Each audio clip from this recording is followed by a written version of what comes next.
Andrew Yang brought up an important issue in the debate, and it's an issue that nobody ever talks about, which is why I want to cover it here, because nobody talks about it, and really nobody knows about it. Very few people know about it. So I have to give him massive credit for this. Take a look. Mr. Yang, 45 seconds on the issue of nuclear energy. Well, first, we should obviously be paying to relocate Americans away from places that are hit by climate change. We're already doing it.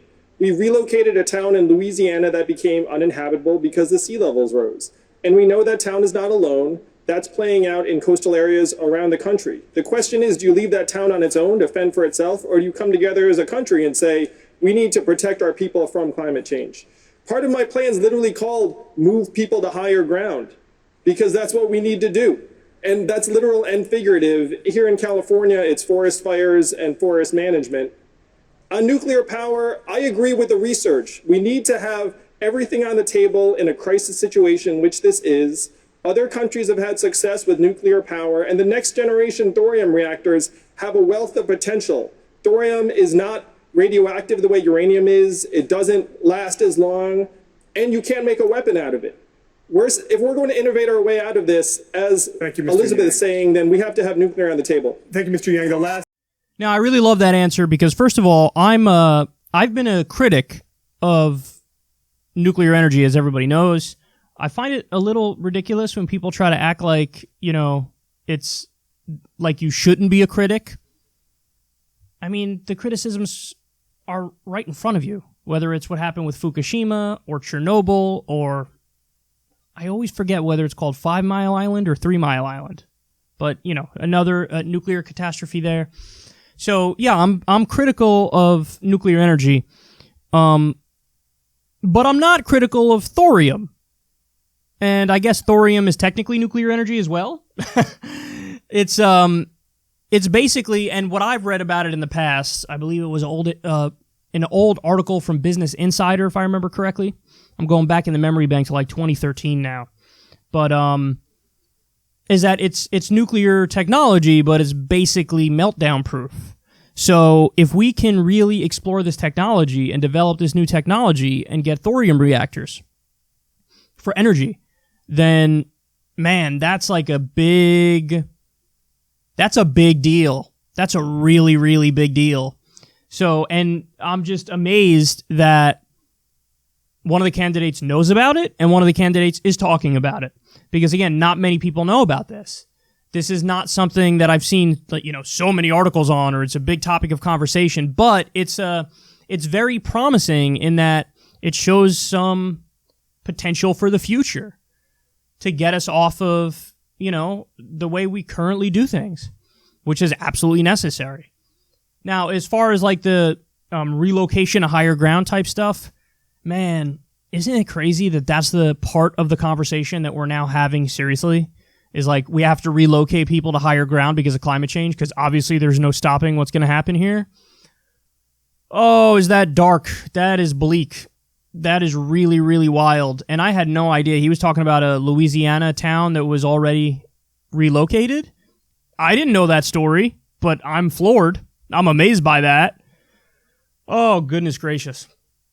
Shout out to Andrew Yang for mentioning thorium. I think that's awesome. Again, not to be confused with the thorium car, because apparently there was an article on this thorium car that somebody was trying to make that was total nonsense. I'm going back again years now, but just thorium reactors in general for energy. Now, what was the other thing I was going to say? Oh, yeah, this is why Andrew Yang, this is why it's good to have him on stage. There was one point last night where he got a laugh where he was like, I know what everybody's thinking. How am I still on stage with these people? And it got a good laugh in the crowd and whatnot. But the thing is, Andrew, I wasn't thinking that. I was thinking that about Steyer and Klobuchar. I'm like, why are they still on stage? Because at least you're bringing something to the table. They're not bringing anything to the table but the same old failed ideology. Steyer's only up there, because he's a billionaire, and Cloudbootjar is only up there because she's a boring neoliberal centrist that's beloved by the establishment and has been relentlessly pushed by them, and she's still barely hanging on for dear life. So, but I can see why people support you. Now, again, everybody knows Andrew Yang is not my candidate, but he's unique enough and interesting enough where he hits you with some ideas that you're like, thank goodness somebody's on the stage saying the stuff he's saying. it's like when he came out for all drugs to be decriminalized. That's a bold step, man. But when you're an outsider candidate, you're allowed to say stuff like that. And actually, you'll get more eyeballs if you do say stuff like that because, again, you're differentiating yourself from the same old nonsense. So this is the benefit of having him on stage, man, is that he'll throw some curveballs at you and you'll be like, ooh, okay, I see you, Andrew. But then don't get me wrong, guys, there's also a downside to that. The fact that he's such an independent thinker and the fact that, he's willing to break taboos left and right also leads him to the place where, like, he was doing an interview with Jimmy Dore about a year ago, and Yang is against a $15 minimum wage. Come on, bro. Come on, dog. Now, I get it. His argument is like, well, we have other ways of reaching the same goal. That doesn't necessarily have to be that. Okay, but I also want that. I'm a big fan of that. I'm a big fan of a living wage. So, I love you, Andrew, but sometimes, in my opinion, he misfires. Some of you guys disagree, but, living wage is one of those things that's high on my list, dog. It's high on my list. And even if he wants to get to that same place in a different roundabout way, I'm a fan of the Australia model where they have a living wage.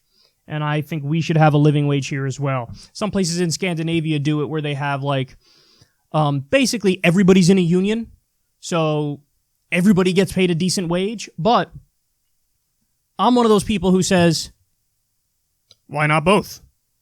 Why not have a living wage and have basically everybody in a union, which guarantees higher wages, better benefits, so on and so forth. So yeah, every now and then, the fact that he's such an independent thinker and he's an outsider leads him to conclusions that I massively disagree with. But God bless, it is what it is. He's his own man, of course, so he gets to make these decisions. But the upsides are, he'll mention thorium. The upsides are, he's bringing UBI into the national conversation, which is wonderful, and I'm very happy that he's doing that. And the upsides are bringing up drug decriminalization and things of that nature, things that in some ways outflank everybody else on stage, which is a good thing overall. So I like his presence. I like that he's still there. But I would like to get rid of Cloud Boot Jar, and I would like to get rid of Steyer, and also maybe replace them with Tulsi. But Tulsi looks like she's now tapped out in terms of getting into the debates. She announced before this debate, like, even if I qualify, I'm not going.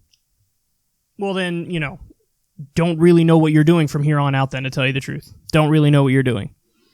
Because she says, I'm staying in until the convention. Why? Why? I mean, again, I like her, but I don't get that. So anyway, I digress. I'm off in the weeds here now, but there you have it. Andrew Yang brings up thorium, and that's pretty cool.